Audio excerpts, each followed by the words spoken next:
સુરતના ડિંડોલી વિસ્તારમાં એસઓજી પોલીસે એક મોટો સાયબર ફ્રોડ રેકેટનો પર્દાફાશ કર્યો છે. છેલ્લા 5 વર્ષથી ઓનલાઈન ઠગાઈ કરતા 4 આરોપીઓને ઝડપી પાડીને પોલીસે મોટી સફળતા મેળવી છે.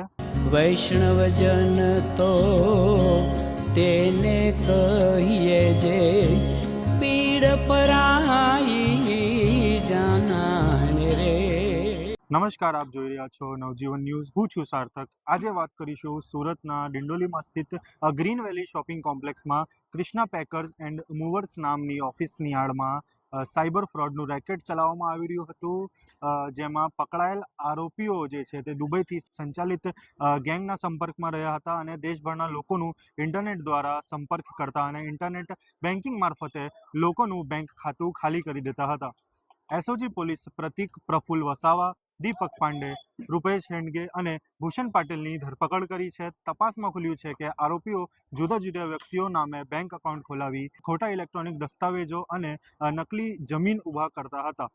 પોલીસે આરોપીઓ પાસે 7 mobile phone, 2 computer, 9 chequebook, 4 passbook, 7 ATM તથા ડેબિટ કાર્ડ, 5 સિમ કાર્ડ, 8 અલગ અલગ બેંક સ્ટેમ્પ અને મહત્વની ઓળખ દસ્તાવેજો જે છે તે જપ્ત કર્યા છે. આરોપીઓને કોર્ટમાં રજૂ કરી 5 દિવસની રિમાન્ડ મેળવવામાં આવી છે અને પોલીસના જણાવ્યા મુજબ તપાસ દરમિયાન આ સાયબર ગેંગનું વધુ સંપર્ક અને ઠગાઈના નવો ખુલાસો થઈ શકે છે.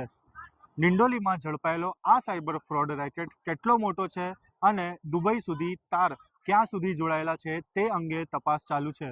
ચાલો હવે આ સમગ્ર મામલે એસઓજીના ડીસીપી એ શું કીધું એ સાંભળીએ. એક પ્રતિક અને એની એક ગેંગ છે, પ્રતિક વસાવા અને એની ગેંગ જે છે ડિંડોલીમાં સાયબર ફ્રોડ કરતી હતી. અમુક બેંક એકાઉન્ટો ભાડે મેળવતી હતી એવી માહિતી મળતા ત્યાં રેડ કરતા જે અમને આરોપીઓ મળી આવ્યા એમાં જે આરોપીઓ છે પ્રતિક વસાવા, દીપક પાંડે, રૂપેશ હાગડે અને ભૂષણ પાટીલ અને સલીમ ઉર્ફે સમીર, આ તમામ લોકો જે છે એને અટક કરવામાં આવે છે. આ લોકો એવું કામ કરતા હતા કે જે એક બિગ બ્રો કરીને વ્યક્તિ છે જે દુબઈ બેઠેલો છે, આ વ્યક્તિને આ જે 4 લોકો છે એ લોકો 7 થી 8 માણસો રાખી અને સુરત ગ્રામ્ય આજુબાજુના લોકોના જે બેંક એકાઉન્ટ ખાતાઓ છે એ 20 થી 25 હજાર રૂપિયા આપી ભાડે રાખતા હતા અને બિગ બ્રો છે એપીકે ફાઇલ ત્યાંથી મોકલતો હતો. આ તમામ ખાતાની વિગતો એની અંદર ભરવામાં આવતી હતી. ત્યારબાદ જે છે કે એ વિગતો ભરવામાં આવ્યા બાદ તમામ એક્સેસ બિગ બ્રો પાસે જતો હતો અને એ આમાંથી જે સાયબર ફ્રોડના હોય, ગેમિંગના હોય કે ડિજિટલ એરેસ્ટના તમામ પૈસા નખાવતો અને પ્રતિક એને અહીંથી એનકેશ કરાવતો. આ કેશ પૈસા ઉપાડીને પાછો એ સલીમ ઉર્ફે સમીર છે એની પાસેથી યુએસડીટી લઈ અને આ યુએસડીટી જે છે પ્રતિક પોતાના વોલેટમાં મેળવતો અને પાછો એ દુબઈમાં પાછા મૂકતો. આ રીતે આખો એક હવાલા કૌભાંડ ચાલતું હતું. આ જે રેડ છે એ દરમિયાનમાં 14 અમને બેંક એકાઉન્ટ મળી આવે છે.